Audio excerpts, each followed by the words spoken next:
गरीब छोले समोसे वाले सास की 3 बहुएं। सुबह से ये टाइम हो गया है, लेकिन अभी तक मेरी तीनों की तीनों बहू आराम से सो रही हैं। इन्हें तो कोई घर का काम ही नहीं दिखाई देता। अरे कहाँ मर गई तीनों की तीनों। शकुंतला के इतना कहने के बाद उसके तीनों बहू तुरंत उसके पास आ जाती हैं और उसके सामने खड़ी होकर उससे कहती हैं। क्या हुआ माँ जी, आप क्यों इतना चिल्ला रही हो? अरे माँ जी, आप इतनी जोर से क्यों चिल्लाती हो? अगर इतनी जोर से चिल्लाओगी तो गला बैठ जाएगा आपका। उम्र के साथ आपका इतना चिल्लाना ठीक नहीं। अरे चिल्लाऊं नहीं तो और क्या करूं? तुम तीनों को अभी तक घर का काम नहीं दिखाई दे रहा? घर में देखो कितना काम पड़ा है, और सुबह से अभी तक तुम लोगों ने नाश्ता पानी भी नहीं बनाया है। अरे माँ जी, हम तीनों काम ही तो कर रही थी। अब काम खत्म होगा तभी तो हम लोग जाकर खाना बनाएंगे। हाँ हाँ, जल्दी जाओ और कुछ बनाकर लेकर आओ। मेरे पेट में तो बहुत तेज चूहे कूद रहे हैं। शकुंतला की बात सुनकर उसकी तीनों बहू रसोई में जाती हैं और खाने के लिए कुछ बनाने लगती हैं, लेकिन तभी तीनों आपस में बातें करने लगती हैं। हे भगवान, रसोई में तो सब कुछ खत्म हो गया है। अब मैं खाने के लिए क्या बनाऊं? सभी बर्तन खाली पड़े हैं और माँ जी जब देखो हमारे ऊपर खाने के लिए चिल्लाती रहती हैं। अरे जब खाना बनाने का सामान ही नहीं है तो हम लोग क्या बनाएंगे? चलो एक बार माँ जी को इस बारे में बता देते हैं। कम से कम उन्हें ये तो समझ आए कि घर में राशन लाकर रखना बहुत जरूरी है। वो तीनों शकुंतला के पास जाती हैं, जिसके बाद वो तीनों शकुंतला को रसोई में राशन खत्म होने की बात बताती हैं, जिसे सुनकर शकुंतला परेशान हो जाती है और अपने मन ही मन कहती है। हे भगवान जी, ऐसे कैसे दिन देखने पड़ रहे हैं मुझे। मेरे तीनों बेटे विदेश में जाकर बैठ गए हैं। उन तीनों को हमारी कोई परवाह ही नहीं है। जब से गए हैं एक बार भी हमारे बारे में कोई खैर खबर नहीं ली। अब मैं क्या करूं? शकुंतला अपने मन में सोच ही रही होती है कि तभी रूपा कहती है। माँ जी, मैं जानती हूँ कि आप क्या सोच रही हो। जब से हम तीनों के पति विदेश में गए हैं, घर का खर्चा पानी चलना बहुत ज्यादा मुश्किल हो गया है। लेकिन माँ जी, इसमें आपकी कोई भी गलती नहीं है। जब आपके बेटे इस घर की जिम्मेदारी को ही नहीं समझ सकती, तो वो हमारी जिम्मेदारी क्या समझेंगे? अब हम लोग क्या करेंगे? न घर में राशन है न कुछ। हम तीनों आपकी बहू हैं। हम तीनों कहीं ना कहीं नौकरी ढूंढ ही लेंगे इस घर को चलाने के लिए। शकुंतला की तीनों बहू उससे बहुत प्यार करती थी, जिसके चलते वो तीनों नौकरी ढूंढने की कोशिश करती हैं, लेकिन 3 से 4 दिन तक ढूंढने के बाद भी उन्हें कोई नौकरी नहीं मिलती, जिसके चलते अब उनके घर में और भी ज्यादा परेशानी आने लगती है। एक दिन शकुंतला परेशान होकर टहलने के लिए बाहर निकल पड़ती है। हे भगवान, हमारी परेशानी है, अब कैसे हल होगी ये? मेरे तीनों बेटे तो आने का नाम ही नहीं ले रहे, यहाँ तक कि मेरा फोन भी नहीं उठा रहे। घर के खर्चे चलाना तो बहुत ज्यादा मुश्किल होता ही जा रहा है। शकुंतला परेशान होकर चलती रहती है। कुछ ही दूरी पर चलने के बाद उसे एक आदमी समोसे बेचता हुआ दिखाई पड़ता है। बहुत तेज भूख लगी है, एक काम करती हूँ, इस समोसे वाले से एक समोसा उधार ले लेती हूँ। शकुंतला समोसे वाले के पास जाती है और उसी से समोसा उधार मांगती है, लेकिन वो समोसे वाला उसे एक भी समोसा उधार नहीं देता। अरे अरे, कहाँ से आ गई तुम यहाँ पे? मेरी दुकान से चली जाओ, यहाँ कोई समोसा वोसा नहीं है। अगर तुम्हारे पास पैसे हैं तो मुझे पैसे दो, मैं तुम्हें समोसे दे दूंगा। ये दुकान मैंने फ्री की सेवा करने के लिए नहीं लगाई है। ये सुनकर बेचारी शकुंतला को बहुत दुख होता है, जिसके बाद वो निराश होकर वहां से चली जाती है। तभी उसके दिमाग में ख्याल आता है, वैसे ये समोसे का काम बहुत अच्छा है, क्यों ना मैं अपनी तीनों बहुओं के साथ मिलकर समोसे का काम खोल लूं, जिसके चलते हमारे घर के रोजाना के खर्चे तो निकल ही जाएंगे। ऐसा सोचकर शकुंतला अपनी तीनों बहुओं के पास आती है और उन्हें समोसे के काम के बारे में समझाती है, जिसे सुनकर उसकी तीनों बहुएं समोसे का काम करने के लिए तैयार हो जाती हैं। अरे वाह माँ जी, ये तो आपने बहुत अच्छा सोचा। समोसे के काम करने से हम अच्छा खासा कमा सकते हैं। हाँ हाँ, और फिर अगर हम खुद का काम शुरू करेंगे तो हम उसमें आगे भी बढ़ सकते हैं। ये तो बहुत अच्छी बात है। लेकिन समोसे बेचने का काम हम लोग करेंगे कैसे? क्योंकि हमारे पास तो पैसे ही नहीं हैं और बिना पैसों के काम करना तो बहुत ही मुश्किल है। तभी शकुंतला अपनी अलमारी में से अपने सोने का मंगलसूत्र निकाल कर लाती है, जिसके बाद वो उस मंगलसूत्र को देखकर कहती है, तुम्हारे बाबूजी तो अब इस दुनिया में नहीं रहे, तो फिर उनकी निशानी रखकर मैं क्या ही करूंगी। मैं इस मंगलसूत्र को बेच दूंगी। लेकिन माँ जी, आपने इतने समय से इस मंगलसूत्र को इतना संभाल कर रखा था, आज अचानक आप इस मंगलसूत्र को कैसे बेच दोगे? देख बहू, मरे हुए लोगों से ज्यादा जिंदा लोगों का मूल्य होता है। मेरे लिए इस समय तुम्हारा मूल्य बहुत ज्यादा है, इसीलिए मैं इस मंगलसूत्र को बेच दूंगी। शकुंतला तुरंत सुनार की दुकान पर जाती है और मंगलसूत्र बेच देती है, जिसके बाद शकुंतला उन पैसों से समोसे बेचने का काम शुरू करती है। देखते ही देखते गांव के सभी लोग उसकी दुकान पर आकर समोसे खाना शुरू कर देते हैं। अरे वाह वाह, क्या बात है, कितने स्वादिष्ट समोसे हैं। इतने स्वादिष्ट समोसे तो मैंने पहले कभी भी नहीं खाए। अरे आखिर बनाई भी तो शकुंतला बहन ने है, इनके हाथों में तो शुरू से ही जादू है, तभी तो ये इतने स्वादिष्ट बने हैं। देखते ही देखते शकुंतला की समोसे की दुकान के आसपास चारों तरफ गांव वालों की भीड़ लग जाती है, जिसके बाद शकुंतला की तीनों बहू उसकी मदद करना शुरू कर देती हैं। एक समोसे बनाती है तो दूसरी समोसे ग्राहकों को देती है, वहीं दूसरी ग्राहकों से पैसे इकट्ठे करती है। देखते ही देखते सुबह से शाम तक वो समोसे बेचकर अच्छा पैसा कमा लेते हैं। शाम को जब वो वापस जाने लगते हैं तो शकुंतला रूपा से कहती है, अरे बहू, जरा मुझे बता तो सही कि आज हमने कितनी कमाई की है। अरे माँ जी, 1000 रुपए की लागत लगाने के बाद हमने ऊपर से पूरे 4000 रुपए कमाए हैं। अरे वाह, ये तो बहुत अच्छी बात है। उस दिन शकुंतला अपनी तीनों बहुओं के साथ खुशी खुशी अपने घर लौट आती है, जिसके बाद वो रोजाना समोसे बेचने का काम करती रहती है। देखते ही देखते अब वो एक बड़ी सी समोसे की दुकान खोल लेती है। एक दिन उसके तीनों बेटे विदेश से वापस लौट आते हैं, लेकिन वापस आने के बाद भी उनके हाथ खाली होते हैं और वो अपनी माँ की समोसे की दुकान देखकर अपनी माँ की दुकान में जाते हैं और अपनी माँ से कहते हैं, माँ क्या बात है, आपने तो बहुत अच्छा काम शुरू कर रखा है। लगता है आपका काम बहुत जोरों शोरों से चल रहा है। चलो अच्छी बात है, विदेश में तो हम लोगों का कुछ नहीं हुआ, कम से कम अब अपने गांव में ही कुछ कर लेंगे। चले जाओ यहाँ से, तुम्हें इस दुकान में आने की कोई जरूरत नहीं है। अरे तुम तीनों विदेश जाकर ऐशो आराम उठा रहे थे, तुमने एक बार भी हमारे बारे में नहीं सोचा। मुझे तुम्हारे विदेश में रहने की पूरी खबर है।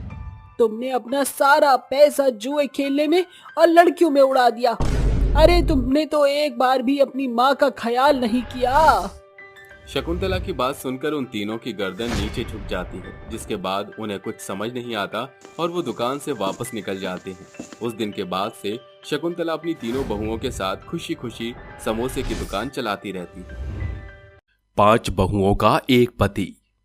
ब्रिजेश बाजार से खरीदारी करके देर सांझ घर की दहलीज से भीतर दस्तक देता है।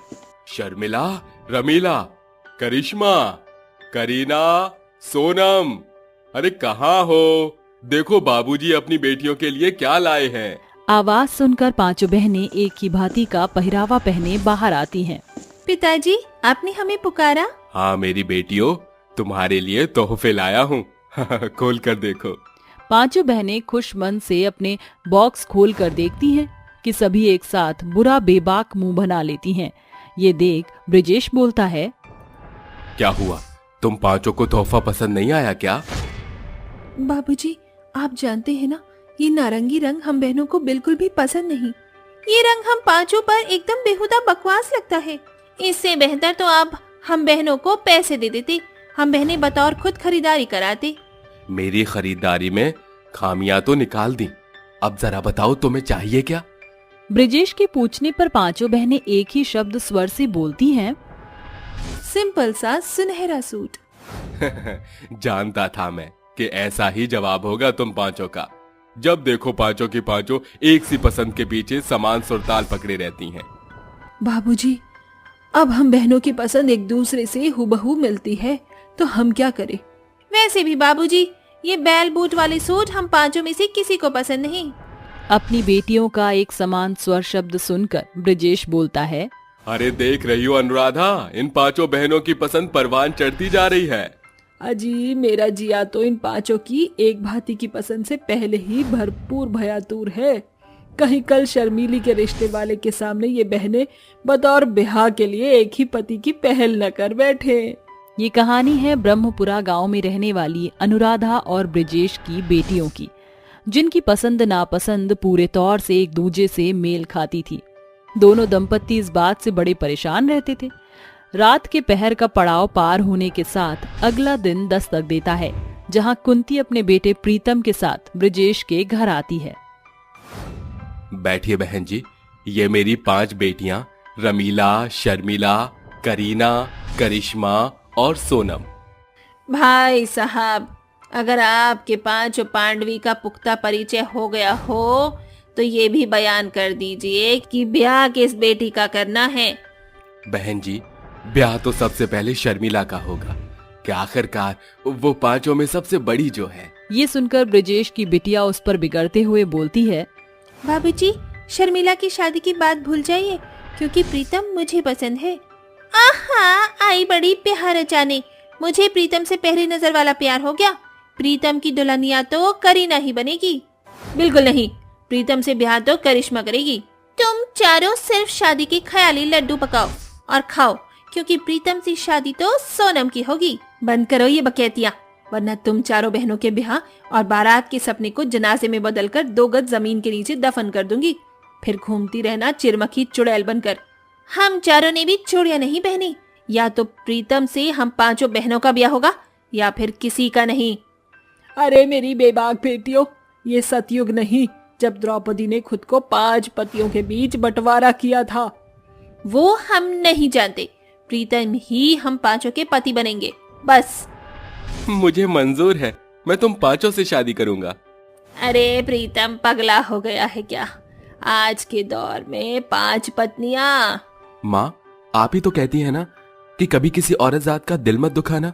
अब ये 5 आपकी बहू बनेंगी। फिर क्या था, अग्नि के साथ फेरों के साथ बेचारा प्रीतम प्यारा बन जाता है। 5 पत्नियों का पति, या फिर यूं कहें कि 5 बीवियों के बलि का बकरा। मेरी प्यारी 5 बहुओं, इस कलश को अपने शुभ कदमों से गिराकर इस घर की आबादी बढ़ाओ। मेरा मतलब ससुराल में समाओ। 5 बहुएं एक साथ कलश को जोरदार पांव लगाती हैं, जिसे देख कुंती बिगड़ते हुए कहती है, वाह, क्या सिक्सर मारा है। शुक्रिया सासू माँ। वो क्या है नमा जी, हम 5 बहनों में क्रिकेट और हॉकी खेलने का बड़ा शौक शुमार है। अरे बस करो अपनी पसंद का बखान। 5 बहनें एक ही थाली की चट्टी बट्टी बनी डोलती हैं। इससे पहले कि मेरे गुस्से का गुबार फूटे, अपने कमरे की ओर रुखसत हो जाओ। सास के स्वर सुनकर 5 बहुएं प्रीतम का हाथ पकड़ लेती हैं। अरे कम बख्तो, अब तुम 5 यूं मेरे बेटे पर धावा क्यों बोल रही हो? सासू माँ, ये तो हम बहुओं का अधिकार है। बतौर ब्याह कर प्रीतम हम 5 के पति बने हैं। 5 प्रीतम को कमरे में ले आकर कहती हैं, ये लो पतिदेव, मैंने आपके लिए केसर का दूध बनाया है। अरे ओ चटकचोरनी, तूने भी केसर का दूध बनाया है? मैंने भी अपने पतिदेव के लिए यही बनाया है। अरे आज हमारी ये पसंद मिलना तो 100% लाजमी है। चलो पतिदेव, एक एक करके 5 का गिलास खत्म कर दो। प्रीतम 5 के हठीलेपन के कारण दूध खत्म करके बोलता है, अरे मेरी मंद बुद्धि बीवियों की बला से दूध पीकर मेरा पेट फटने को हो रहा है। तू तो गया प्रीतम प्यारे। बेचारा बीवियों का मारा प्रीतम पूरी रात घर में घूमता है। सुबह, अरे प्रीतम, तू इतनी भोर को भूत की तरह घर में क्यों भटक रहा है? पूछो मत माँ, कल रात 5 पत्नियों ने परेशान कर दिया। बेटा, मुझे तो डर इस बात का है कि कहीं ये 5 बहुएं हमारे लिए बवासीर न बन जाए। एकाएक सामने से आती 5 बहुओं को देख कुंती बात बदलते हुए कहती है, आओ पधारो मेरी 5 बहुरानियों। आज तुम 5 को चूल्हा पूजन में कुछ मीठा पकाना है, तो शुरू हो जाओ। कुछ देर बाद 5 बहू अपने बनाए खाने के साथ बाहर आती हैं, जिसे देख कुंती हाथ मलते हुए बोलती है, चलो, कुछ नहीं तो 5 बहुओं के आने से 5 तरह के मीठे नए पकवान चखने को मिलेंगे। जैसे ही कुंती बहुओं के लाई खाने के बर्तन का ढक्कन हटाती है, वह हैरत अंगेज होकर कहती है, बेड़ा गर्क हो इन बहुओं का, 5 को मीठे में हलवे के सिवा और कुछ नहीं सूझा। इस पर 5 एक दूसरे पर बिगड़ते हुए बोलती हैं, तुम चारों को मेरी नकल करते शर्म नहीं आती? माँ जी, सबसे पहले हलवा मैंने बनाया। इन चारों ने जानबूझकर मुझे डाह की है। तुम चारों चांडाल ने मेरी नकलची की है। अरे मेरी नासपीटी नक्कारा बहुओं, इस हलवे के पीछे हाहाकार मचाने से कुछ नहीं होगा। सारा मसला तुम पांचों की पसंद है। अच्छा, सो तो बदलने से रही माँ जी।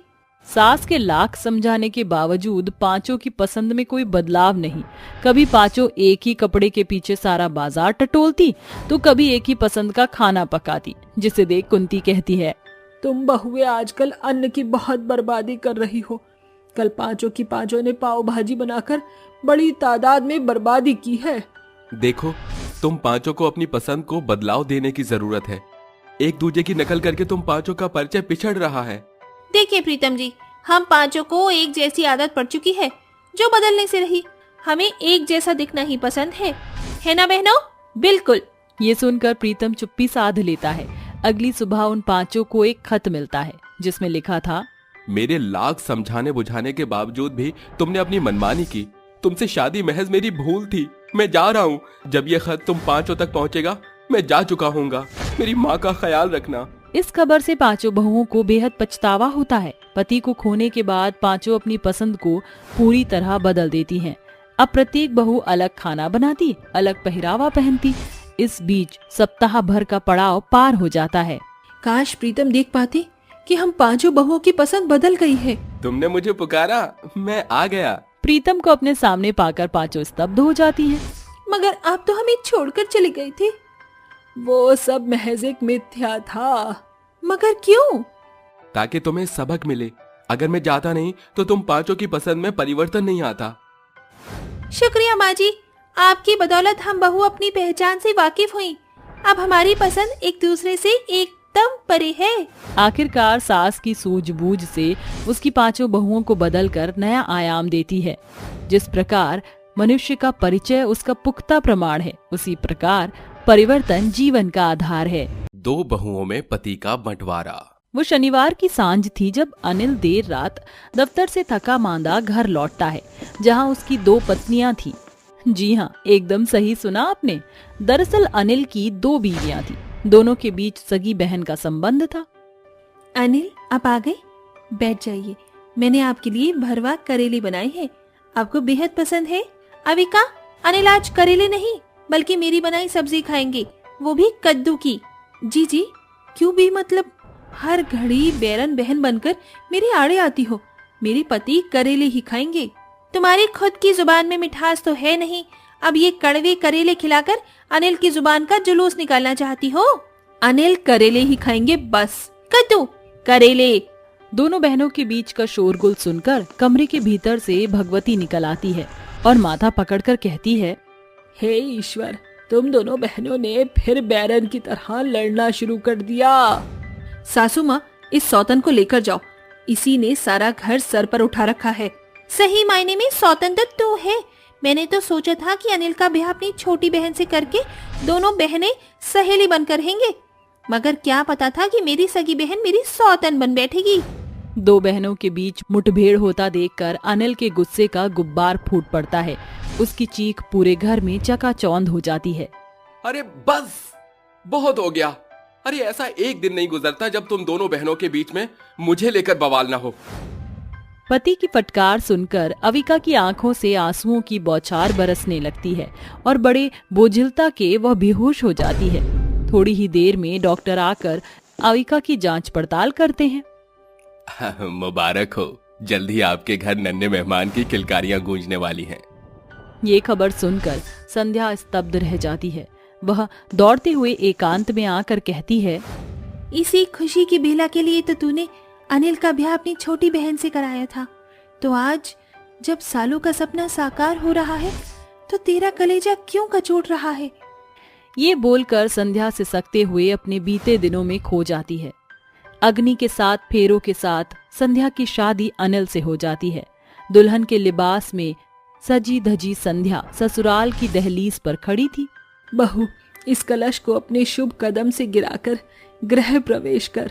जी माँ जी। शादी की रात अनिल संध्या से कहता है, संध्या, जब तुम्हें पहली दफा देखा था तुम्हारी सादगी ने मेरे मन को भीतर तक सराबोर कर दिया। आज तुम्हें जीवन साथी के रूप में पाकर मुझे जीवन का सार मिल गया। ये सुनकर संध्या की आंखों से खुशियों की बदरी बरसने लगती है। दोनों दंपत्ति अपने शादीशुदा जीवन की शुरुआत करते हैं।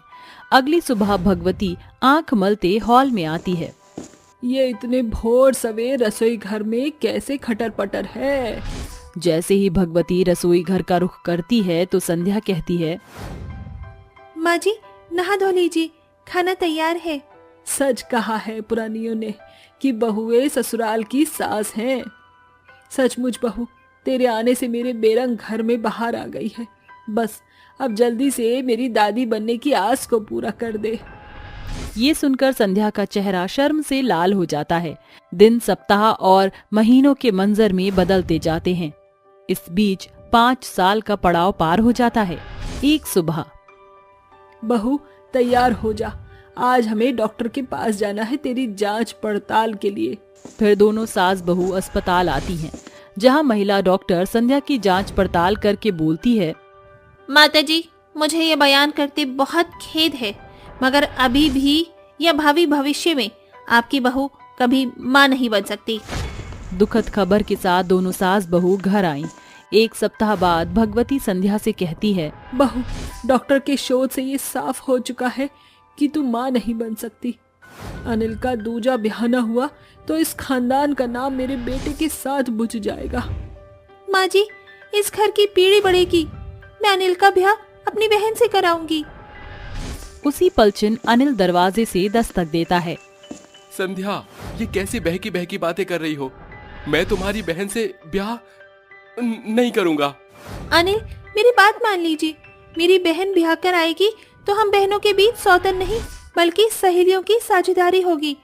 मेरे कोख को बांझपन का दीमक लग चुका है। इस घर का वंश आपके ब्याह पर टिका है। अनिल संध्या की बात मानकर अविका से ब्याह कर लेता है। संध्या अविका को समझाते हुए कहती है, अविका अनिल से तुम्हारे ब्याह के साथ हम बहनों का नाता बदल गया है, मगर हम बहनें सौतन नहीं सहेली बनकर रहेंगी। इस तरह दोनों बहनें बतौर एक ही शख्स की बीवी बन बैठती हैं। कुछ दिन बाद, अविका नाश्ता रेडी है ना?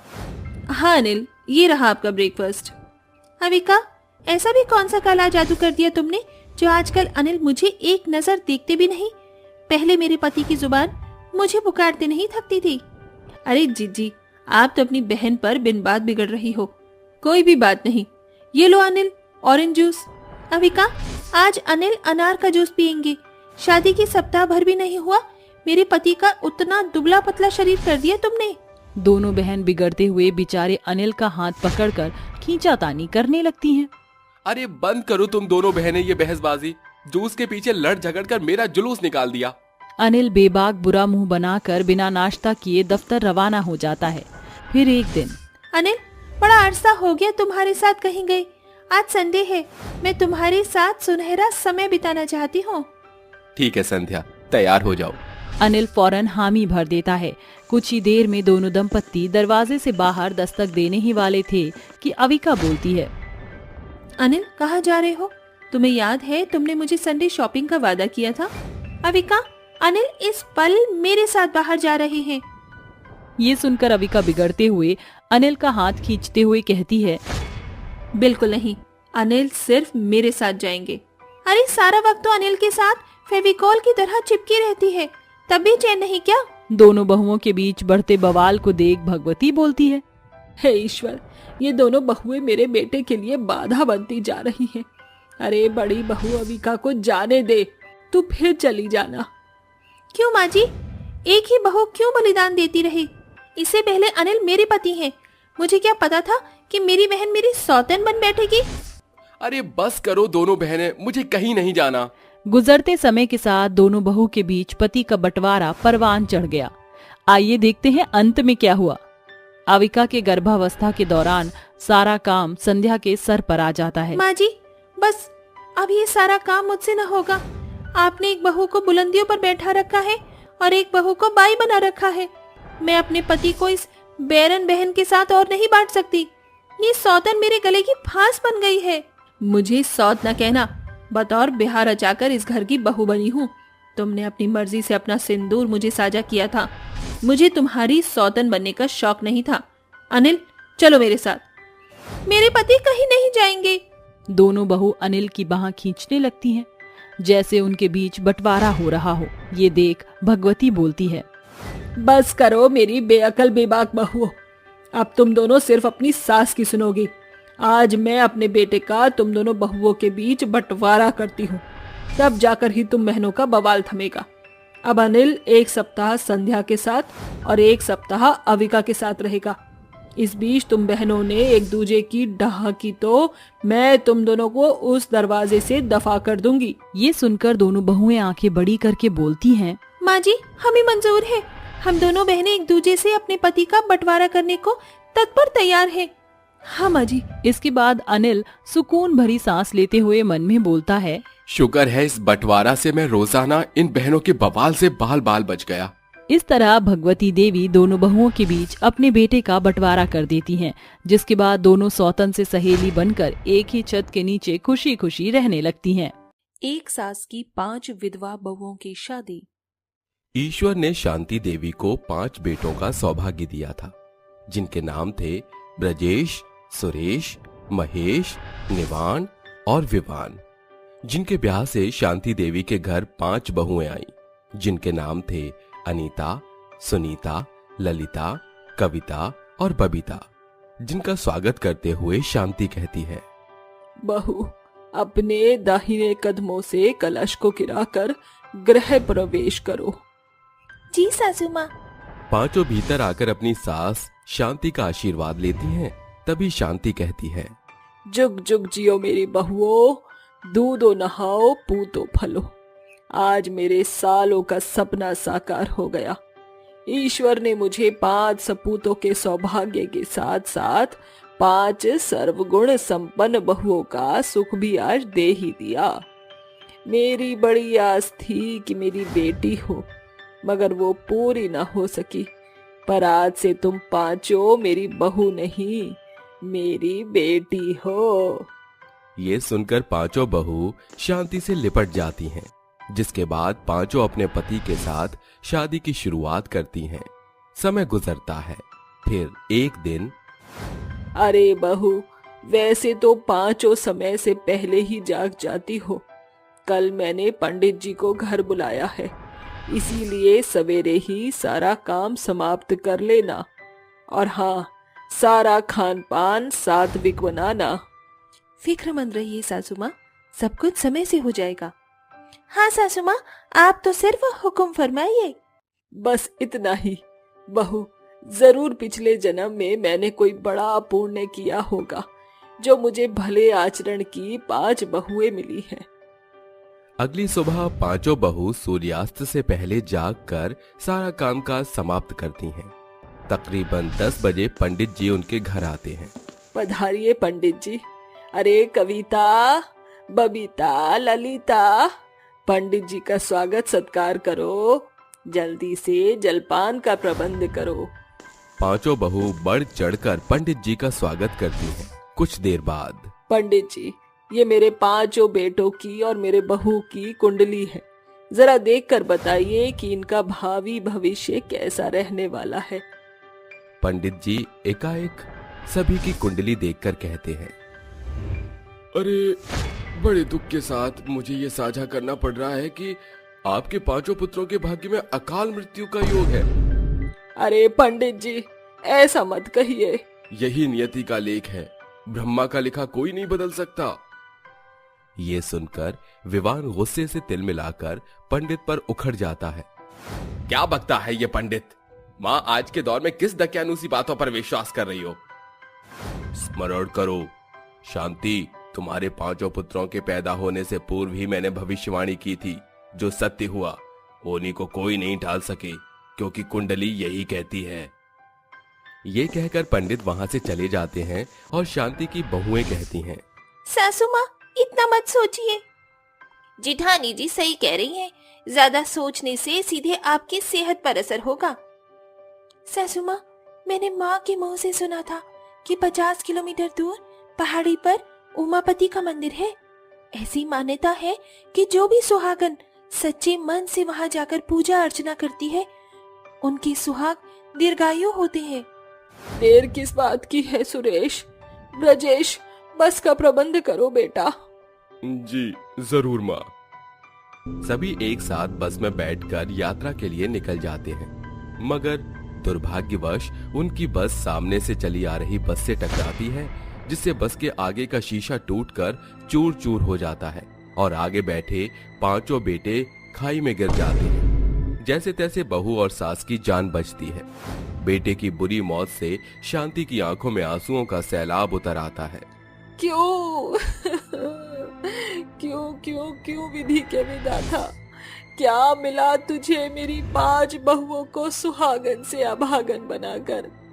उनका सिंदूर मिटाने से भला मेरी सांसें ही छीन लेता। सासू माँ, शांत हो जाइए। शायद हम पांचों के भाग्य में सिंदूर का सुख ज्यादा समय के लिए नहीं था। हाँ सासू माँ, बीती बातों को भूलकर आगे बढ़ने में ही भलाई है। ऐसे ही समय गुजरता है। एक साथ 5 बहुएं एक कमरे में बातें करती हुई कहती हैं, हम पांचों इस बात से भली भांति वाकिफ हैं कि हमारे पति की मौत हमारे सीने में दुखद पहाड़ की छवि छोड़ गई, मगर सासू माँ के लिए संभलने का स्वांग रचना जरूरी है। हाँ, वैसे ही सासू माँ, हम 5 बहुओं को बेवा देखकर दुखी रहती हैं। हमारा ये झूठा रुझान ही सासू माँ को शोक के सागर से बचाए हुए है। फिलहाल तो घर खर्च चल रहा है, मगर आगे के दिनों के लिए हमको कुछ करना होगा। मगर हम 5 अन्य लड़कियों की जैसे महज मैट्रिक पढ़े हैं, इतनी कम पढ़ाई में क्या हासिल होगा? क्यों ना हम 5 बहू एक साथ आगे की पढ़ाई कर लें। इसी भावी भविष्य में हमको कामकाज मिल जाएगा। अगली सुबह पांचों अपनी पढ़ाई की सोच को सास से साझा करती हैं। माँ जी, हम 5 आगे की पढ़ाई जारी करना चाहती हैं। हाँ सासू माँ, घरेलू कामों के खत्म होने के बाद सारा दिन घर में बैठे बैठे हम 5 ऊब जाती हैं। ये सुनकर शांति अपने मन में तोल मोल करके कहती है, यही सही है। जब इन 5 को पढ़ाई से फुर्सत नहीं मिलेगी तो इनका ध्यान भी भटका नहीं रहेगा और ये भविष्य में आगे बढ़ पाएंगी। शांति हामी भर देती है, जिसके बाद उसकी 5 बहुएं मन लगन से पढ़ने लगती हैं और 2 साल बाद उनकी 12वीं पूरी होती है, जिसके बाद 5 की पढ़ाई की बदौलत उनको बड़ी सी कंपनी में काम मिल जाता है, जहां के मालिक होते हैं सेठ रायचंद। मेरी कंपनी को तुम जैसे ही होनहार स्टाफ की तलाश थी। मुझे भरोसा है कि तुम 5 मेरी कंपनी को और आगे लेकर जाओगी। बेफिक्र रहिए सर, हम 5 आपके भरोसे पर कायम रहेंगे। 5 कामकाज करने लगती हैं। ऐसे ही समय बीतता है। एक सांझ जब 5 बहुएं घर आकर जैसे ही रसोई घर का रुख करती हैं, तो शांति कहती है, अरे ठहर जाओ। 5 सारा दिन तो दफ्तर में कमर तोड़ मेहनत करके आती हो और आकर कामकाज में उलझ जाती हो। जरा 2 घड़ी अपनी बूढ़ी सास के साथ भी बैठ जाया कर। आप सभी बैठिए, मैं जाकर झटपट से चाय बना लाती हूँ। कुछ देर बाद, बहू, मुझे तुम 5 से तुम्हारे भावी भविष्य के बारे में कुछ बातें करनी है। कहिए ना माँ जी। शांति हिचकिचाते हुए अपना गला साफ करते हुए कहती है, देखो बहू, मेरी उम्र तो ढल चुकी है, मगर तुम 5 के सामने अभी पूरी जिंदगी पड़ी है। मैं चाहती हूँ कि तुम 5 दूजा ब्याह रचाकर नया बसेरा बनाओ। माँ जी, ये कैसी बहकी बातें कर रही हैं आप? शायद हम 5 बहू आपके लिए बोझ बन गई है। तुम 5 बहू से बढ़कर मेरी बेटी हो और बेटियां एक माँ के लिए बोझ नहीं होती। तो फिर ये शादी बारात की बात क्यों? क्योंकि बहू, जिंदगी का सफर बेहद लंबा चौड़ा और सुकड़ा है, जिसे चलने के लिए साथी की जरूरत हर एक को होती है। आज मैं हूँ, मगर बढ़ते बुढ़ापे में कब आंखें मूंद लूं नहीं जानती। अरे भरी जवानी में विधवा का ये फीका लिबास इस सास के सीने पर सांप की तरह लौटता है।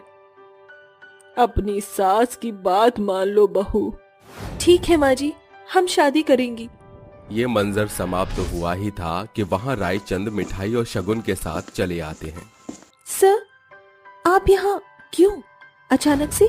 अरे आज मैं यहाँ सर की हैसियत से नहीं बल्कि बेटों के पिता बनकर रिश्ता लेकर आया हूँ। बहन जी, ईश्वर की दया से मेरे घर में कोई कमी नहीं है। बस अपने पांचों पांडव के लिए आपकी बहू को अपनी बहू बनाने के लिए आस लिए आया हूँ।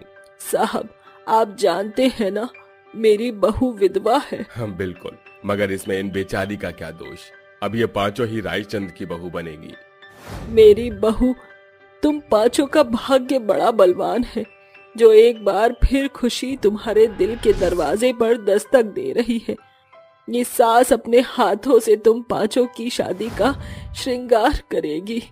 शांति हंसी खुशी अपनी विधवा बहुओं का ब्याह कर देती है, जिसे देख सारा गांव उस सास की सराहना करता है और विदाई की बेला पर पांचों बहू बिलक बिलक कर रोती हैं। अरे बहू, ये मेरी खुशकिस्मती है कि जिस घर में तुम पांचों बहू बनकर आई थी, आज उस घर से तुम पांचों बेटी बनकर डोली में जा रही हो। नए ससुराल जाकर अपनी सास को मत भूल जाना। आप भी सासू माँ, अपना हर दुख दर्द हमसे साझा करना मत भूलना। आपको अपनी बेटियों की सौगंध। आखिरकार सास ने अपनी भरसक कोशिश से अपनी पांचों विधवा बहुओं के जीवन में पुनः रंग भर दिए थे, मगर प्रत्येक सप्ताह एकाएक करके पांचों बहुओं का सास के पास आना जाना लगा रहता था। जलेबी बेचने वाली सास बहू। हरीश नशे में धुत होकर घर पर आता है और अलमारी में पैसे ढूंढता है। अरे यहाँ भी पैसे नहीं है, अरे वहाँ भी पैसे नहीं है, जरूर चावल के डिब्बे में छुपाए होंगे इसने। हरीश चावल के डिब्बे और पूजा घर में पैसे ढूंढता है, पर उसे पैसे कहीं नहीं मिलते और चिल्लाते हुए कांच की खाली बोतल फेंककर कहता है, अरे ओ जमुना, अरे कहाँ मर गई, इधर आ, पता नहीं कहाँ पैसे छुपा कर रखती है डाइन कहीं की। हरीश के जोर शराबे से दोनों सास बहू जमुना और गायत्री आकर कहती हैं, हरीश जी, ये क्या किया आपने? कांच की बोतल घर में क्यों फोड़ दी? आप फिर से नशे में धुत होकर आ गए? आपको शर्म नहीं आती? हाँ बेटा, ये सब क्या है? तू पागल हो गया? तूने फिर से क्यों पी? अरे चुप कर बुढ़िया, ज्यादा बीच में मत बोल, मैं अपनी पत्नी से बात कर रहा हूँ। ए जमुना, चल पैसे निकाल, इतनी देर से ढूंढ रहा हूँ, कहाँ पर पैसे छुपा कर रखे हैं? पैसे दे मुझे और दारू पीनी है।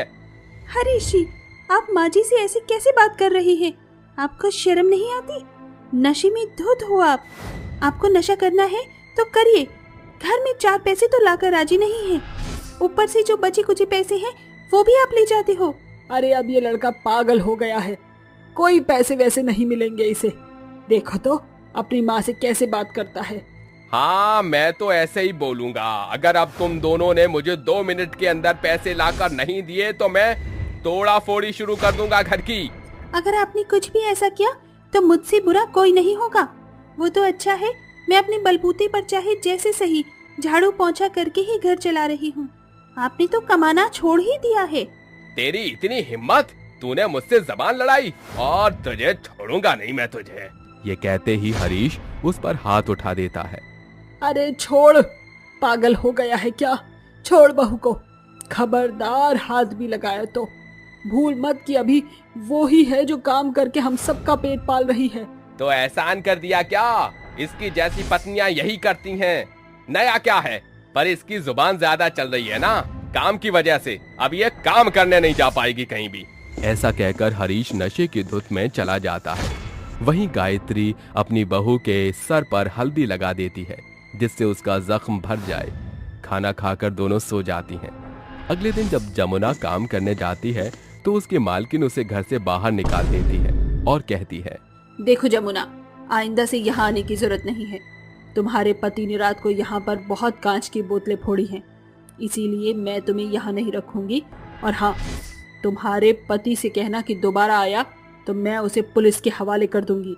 माफ कीजिएगा मालकिन, मेरे पति ने जो किया उसके लिए मैं बहुत शर्मिंदा हूँ। चलती हूँ।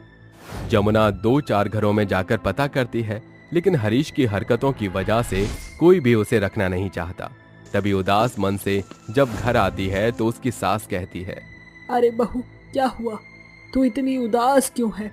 और काम से इतनी जल्दी कैसे आ गई तू? तू तो 5 बजे आती है। अरे माँ जी, सब बर्बाद हो गया, सब खराब हो गया माँ जी। आपके बेटे ने मुझे कहीं काम करने लायक नहीं छोड़ा। मैं समझी नहीं बहू, क्या हुआ, ठीक से बता। यही कि माँ जी, हरीश की वजह से मुझे मेरी मालकिन ने काम से निकाल दिया। उन्होंने वहां जाकर कांच की बोतलें फोड़ी। मैंने कहीं और भी पता लगाया तो वहां से भी निराश लौटना पड़ा। अब हमारे पास काम करने का कोई जरिया नहीं है। क्या खाएंगे, कैसे घर चलाएंगे? अरे इस नास पीटे बेटे ने तो सब खराब कर दिया। सब इसके नशे की वजह से हो रहा है। अगर नशा छूट जाए तो ये पहले जैसा हो जाए, पर उसका